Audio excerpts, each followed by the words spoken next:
కరుంగలి మాల ధరించి ఎటువంటి నియమాలు పాటించాలి? ముఖ్యంగా 2 పాయింట్లు చెప్తాను, ఇవి మాత్రం ఖచ్చితంగా పాటించాలి. ఇది వేసుకున్న తర్వాత నాన్ వెజ్ మాత్రం తినకూడదు, అది అధర్మం.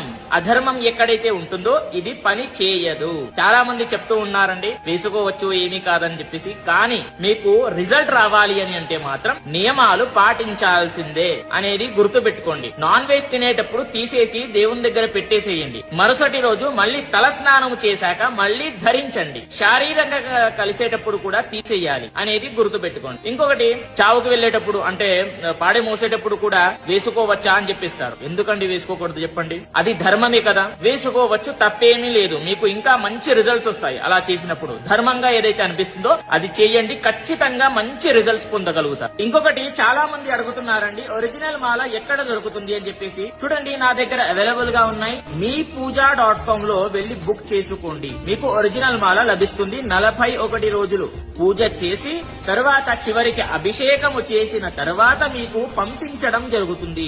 బుక్ చేసుకోవాలి అని అనుకుంటే meepuja.com గూగుల్లో సెర్చ్ చేస్తే కనిపిస్తుంది. అదే విధంగా నా బయోలో కూడా లింక్ ఉంటుంది. అక్కడికి వెళ్లి కొంచెం చూస్తే మీకు meepuja.com లో చూస్తే కొంచెం సెర్చ్ చేస్తే మీకు దొరుకుతుంది. అక్కడ బుక్ చేసుకోండి. క్యాష్ ఆన్ డెలివరీ ఉంటుంది, గుర్తు పెట్టుకోండి. ప్రతి ఒక్కరికి కూడా తెలియజేయండి. స్వస్తి, సర్వే జనాః సుఖినో భవంతు.